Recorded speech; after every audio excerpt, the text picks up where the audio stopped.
Bonjour à tous. Dans cette courte vidéo, je vais vous expliquer comment vous servir de l'outil de sélection par attribut. Où trouve-t-on cet outil? Eh bien dans le menu sélection, nous cliquons sur sélectionner selon les attributs. Qu'est-ce que sont les attributs d'une couche, enfin d'une entité? Eh bien c'est très simple. Lorsque vous ouvrez la table attributaire d'une couche, eh bien vous avez différents champs. Vous voyez les colonnes. Et pour chaque champ, il existe toute une variété d'attributs.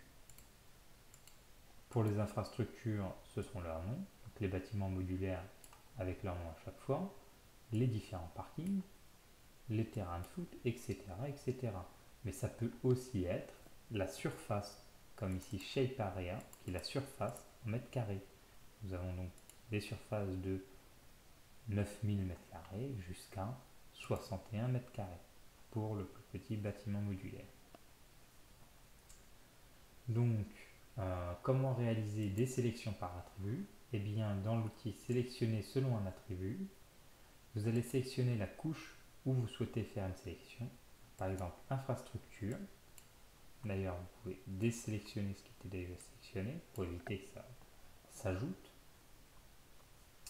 Donc, nous sélectionnons la couche cible qui est les infrastructures.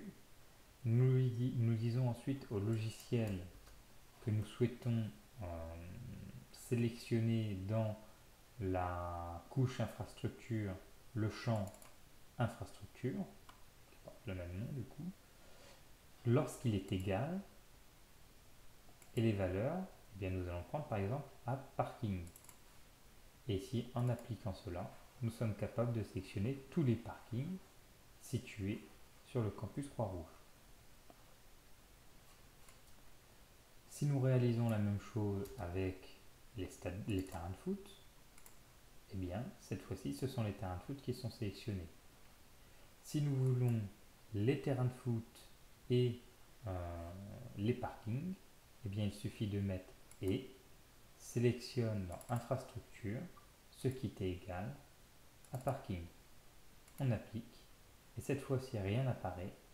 Et c'est pour une raison très simple, c'est que nous n'avons pas utilisé le bon agent entre les deux, puisque et signifie que il doit correspondre à ce critère, c'est-à-dire infrastructure égale terrain de foot et infrastructure égale parking, ce qui n'existe pas. Donc c'est ou.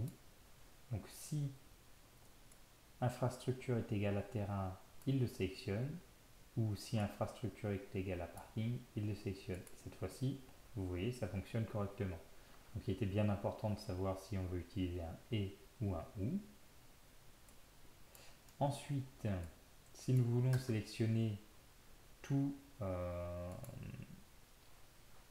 pour une raison qui serait obscure, mais le shape length c'est le périmètre. Si nous voulons sélectionner tous les polygones dont le périmètre est supérieur, donc on peut utiliser le signe supérieur. A, nous mettons au hasard 192 mètres, on applique la sélection. D'ailleurs, on va tout désélectionner, refaire la sélection pour être sûr de ne pas faire l'erreur. Et bien ici, nous avons tous les bâtiments avec un périmètre supérieur à 192 mètres. Voilà, je pense que j'ai fait le tour concernant cet outil, même si effectivement, en recherchant sur Internet, vous allez vous rendre compte qu'il est beaucoup plus complexe que ça. Vous pouvez d'ailleurs marquer écriture requête SQL sur Internet, puisque c'est ce type de requête que nous sommes en train de formuler dans ce champ-là, si vous souhaitez aller plus loin dans vos recherches. Mais a priori, ce que je vous montre là devrait être suffisant.